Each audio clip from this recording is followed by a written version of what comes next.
so you know.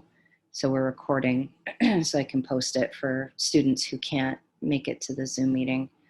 But today's office hours are going to be going over the business entities assignments. There's 4 assignments tied to this topic.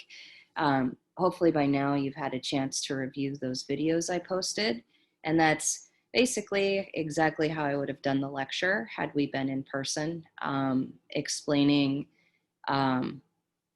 what business entities are, what's common in hospitality, and then also explaining how you determine whether you're even going to form a business entity, in terms of, first of all, analyzing what your risk exposure is in terms of, how high of a risk are you in your business? Are you a restaurant, in which case your risk exposure is significantly higher than, let's say, if you were a personal chef? Or the example that I used in those videos were like a catering company that has employees driving trucks and moving heavy equipment versus, say, a wedding planner who is a little bit softer in nature in the services and isn't necessarily moving a whole lot. So the risk exposure in those 2 types of businesses is very different. So that's the first move, is analyze your risk exposure. And then from there, you want to take a look at what your assets are. What assets do you have personally that would need to be protected? Let me expound on that a little bit more. So let's say you have a house that you saved money for all these years, or let's say you have an amazing aunt or uncle that left it to you and you got this gorgeous house in Malibu all of a sudden, and that would be a personal asset that you would want to protect. So let's say, even though maybe your risk exposure might not be super high, but now you've got like a really big asset personally that you want to protect. In that case, yeah, it would make sense to form a business entity, versus if you were renting an apartment, then that wouldn't be an asset, obviously, that would be subject to a judgment in a lawsuit if you lost. So look at your risk exposure. How risky is your business? One of the examples I love to give in class when I do these lectures is, think about, and for those of you that are culinarians, you'll really appreciate this. Think about having a food truck that serves sushi in the parking lot of an old folks' home. So even if you're not a culinarian, given the current pandemic, I'm sure you are aware that, the elderly are immune compromised. And so them eating raw fish isn't necessarily recommended, because they just don't have the immunities and the ability to fight off certain illnesses the way that, say, someone who's younger could. So let's say you and I eat food that maybe isn't great and would cause a foodborne illness. For us, it's not as detrimental as it would be to, say, someone who is in a facility, in an elderly care facility. So sushi in an elderly care facility parking lot, and add to it that it's a food truck that's equipment that's being moved and driven by someone else, makes your liability exposure or risk exposure significantly higher. So that would be like super risky business that absolutely you would want to form a business entity to protect yourself. And so that's the very beginning when you're deciding what business entity, if at all, to form. And the first 2 assignments that I have for you guys hit those 2 things exactly. So first of all, if you look at the first assignment that's due, I just posted, will be due October 9th. So you have a little bit more than a week to get it done. What I want you to do is I want you to create a concept. Now, obviously we are not in person, so I don't know how easy it is for you to form groups, but you can see who your other classmates are here. And if there are friends and a group of 4 of you would like to work on this together, I don't have a problem with that. That would be great. But also, if you want to work on this individually, that's totally your prerogative as well. none of the work that I have in these assignments is overly burdensome for a single person to do. So it's not going to be, if you're a one person and you don't have a group to be in, don't sweat it. You're going to be just fine. The workload really isn't that much. Now, alternatively, if you are in a group of 4 people, you can work on this together, and you can do like kind of a divide and conquer approach on some of the things in terms of filling out paperwork and everything.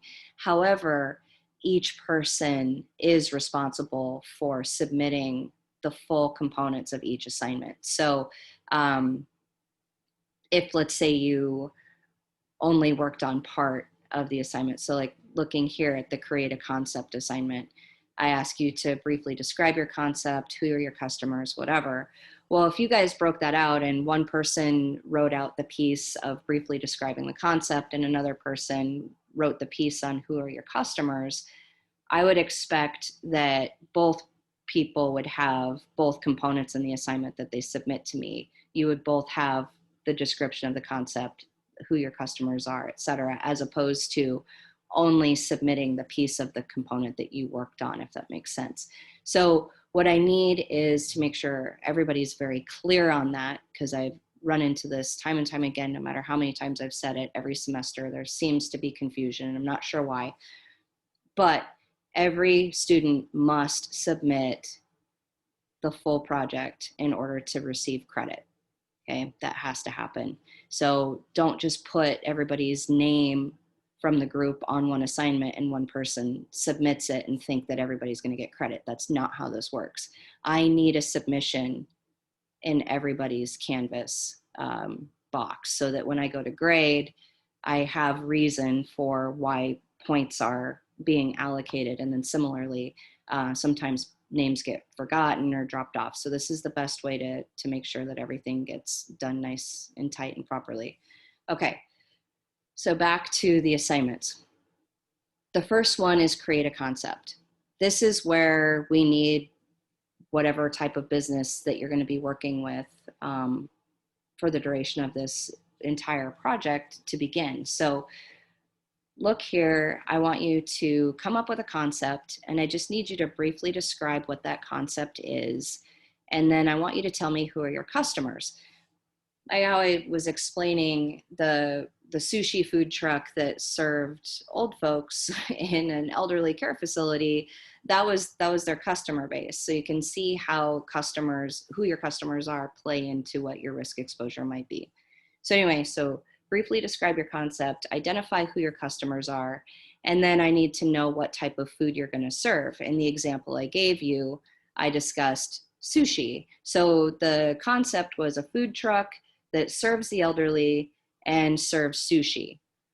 And then lastly, will you serve alcohol? And in this case, on my food truck, my sushi food truck does not serve alcohol because state law will not allow a food truck to do so under these circumstances. So in my case, in the example, to just walk through how this assignment goes, briefly describe your concept. My concept is a food truck that, part 2, who are your customers, that primarily services the elderly community at elderly care facilities. And what type of food will I serve? I'm serving sushi. I'm not going to give you the entire sushi menu. I'm just telling you flat out that I serve sushi. That is fine for purposes of this assignment. And then lastly, no, my food truck will not serve alcohol. The assignment is that simple. You don't need to make it any more complicated than that.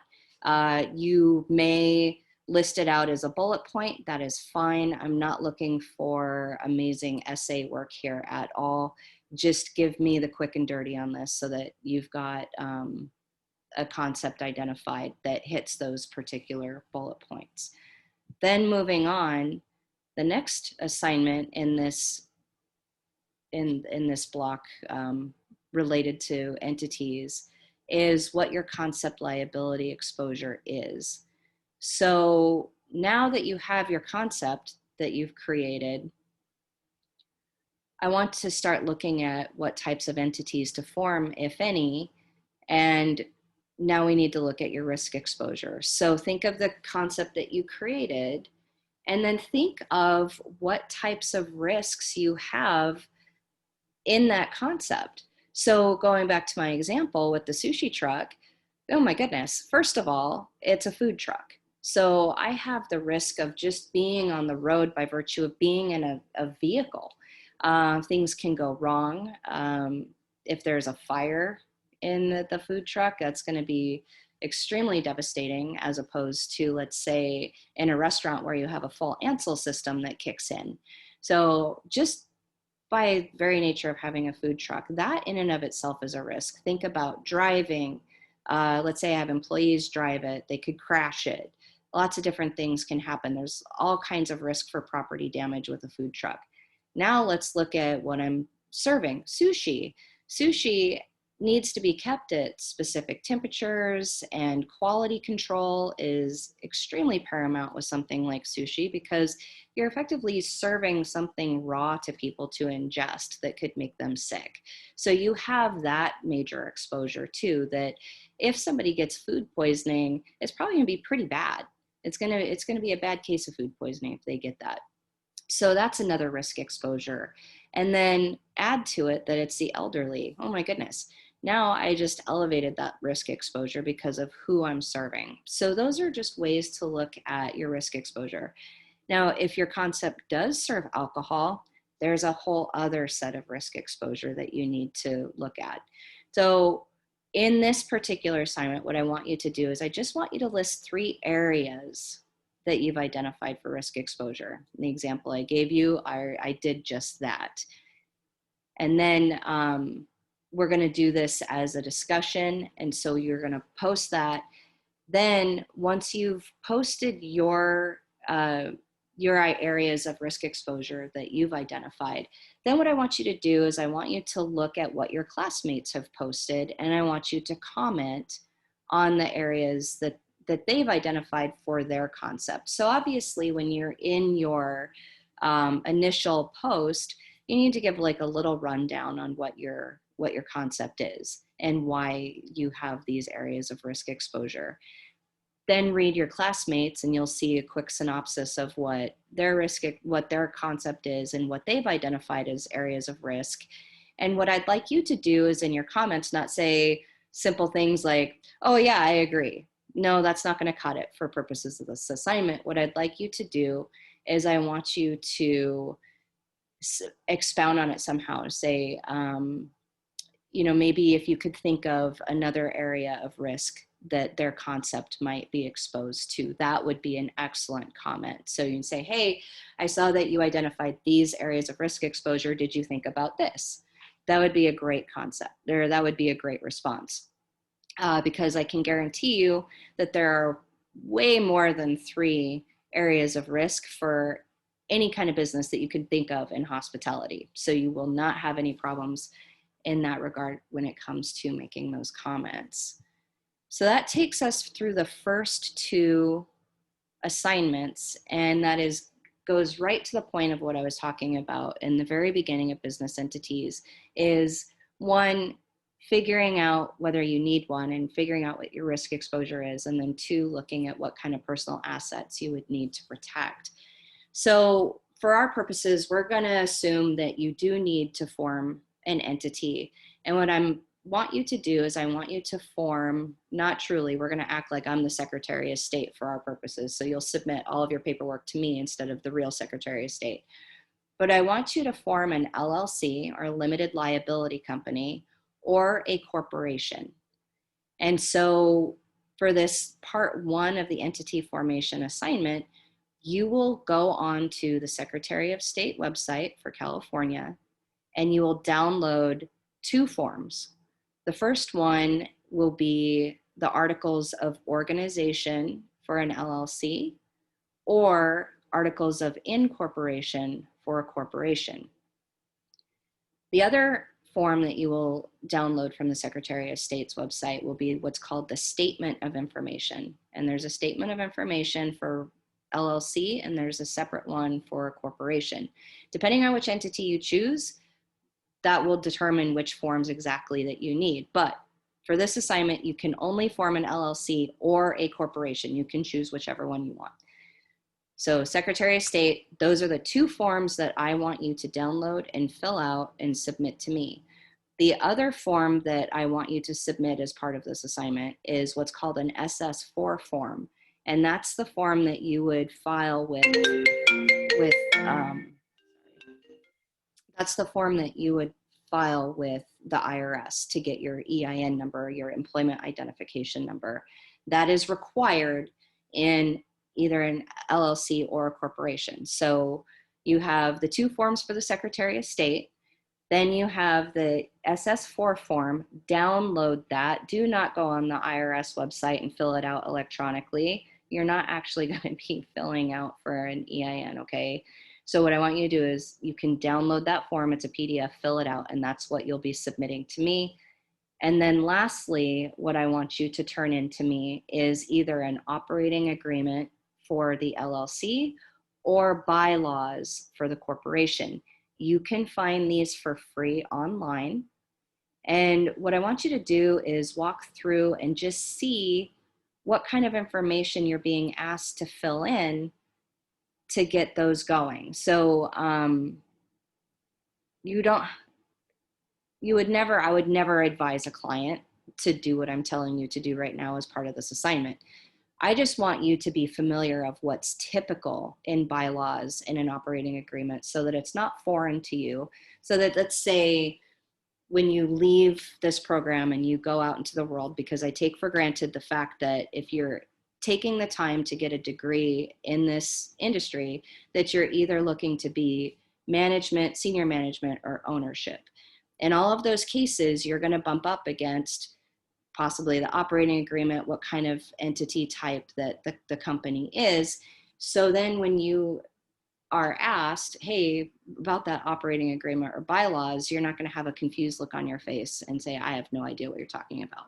So what I want you to do is not be a lawyer and draft these. I just want you to see what it looks like and what types of information is included in those so that you can get a really good picture of what a business entity is all about. So just to recap, for part one entity formation assignment, I want the two forms from the Secretary of State, either the articles of organization or articles of incorporation, depending on whether it's an LLC or corporation, statement of information that's applicable to either one of those, the SS4 form from the IRS, and then an operating agreement and bylaws. Now, just to put your mind at ease, we will have countless amounts of office hours as needed to walk through this process.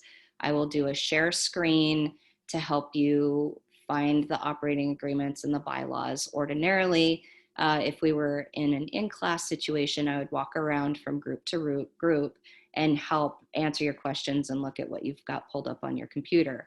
So since we don't have that available to us currently, since we're all online, we will have plenty of office hours where I will share my screen and other students can share their screen, and we will record all of those Zoom meetings so that if you can't attend those, you do have them available to you in video. And then as always, if you have further questions, I am available to you for one-on-one Zoom meetings, and we can get that set up and do share screen, and you will not be left hanging, I promise you. This is not an exam type situation where I'm looking for correct answers. What I'm looking for is you understanding the process and doing the work. So if that means that we walk through it together, then that's what it means. This is more important to me that you do the work. As I made mention early on in the semester, you don't fail my class because you get things wrong. You fail my class because you don't do the work. So if you're willing to put the work in, I am as well. So just put your mind at ease. You'll be just fine if you do the work and you take me up on my offer for one-on-one Zooms, or you view the videos of the office hours walking through the assignments. Okay, so last part of this business entity component assignment. So there's 4 parts to this. There's the create the concept, there's the concept liability exposure, there's the formation, part 1, entity formation, and then there's part 2, the entity essay. All you're doing here is answering questions that I gave you, specific prompts in this essay. So it's not like you have to start from scratch and you don't have a North Star here. I have 7 questions that you answer in an essay format. Has to be 500 words. That'll be very easy to do considering that I have 7 questions guiding you through the process. And what's awesome about this is that you already know the answers having done the formation part of this. And if you look, you'll see that, for instance, the first question I ask is briefly describe your concept. Well, you've already done that, so it'll be pretty easy to answer that question. Second question is what forms are required and to whom must you submit them in order to properly form your business entity. You are covering that very well in part 1 of the entity formation. And then are there any follow-up forms in addition to the articles of incorporation and organization? I'm going to give you the answer to that right now. The answer to this is yes. You will have to file the statement of information, which is something that you're going to do in part 1. But to answer that second part of number 2, that answer is yes. It's the statement of information. And so if you've watched this video or you're attending these office hours, you now have the answer to that. 3, who are professionals and resources available to you that you may consult with in filling out these forms. Think about it. Who would you ask? Probably someone like me, an attorney, or other professionals who can help you with this. Also CPAs, because there are going to be tax components to that.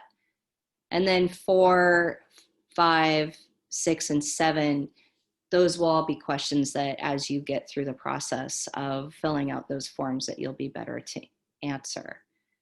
Okay, so that covers all of the business entity assignments. Very quickly, I just want to reiterate the importance of watching those videos that I posted that would be exactly like I would have done in lecture, explaining how an entity does protect your personal assets. If you recall in the video, I used a chair that kind of that was an illustration of what the entity was, that chair stood between you and a plaintiff, with somebody who's trying to reach you personally. That chair acted as a barrier to you. And so that's what the business entity is. Okay, I'm going to go ahead and stop talking now and open this up to questions. Are there any?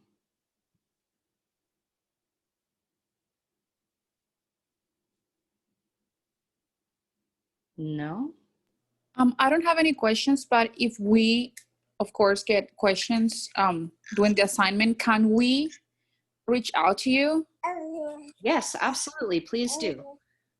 Please reach out to me. You can send me an inbox through Canvas, or and if we're not able to get clarity in the answers to your questions that way, then we can do a one-on-one Zoom and it's not a problem.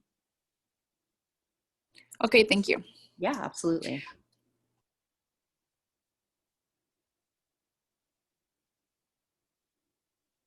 All good.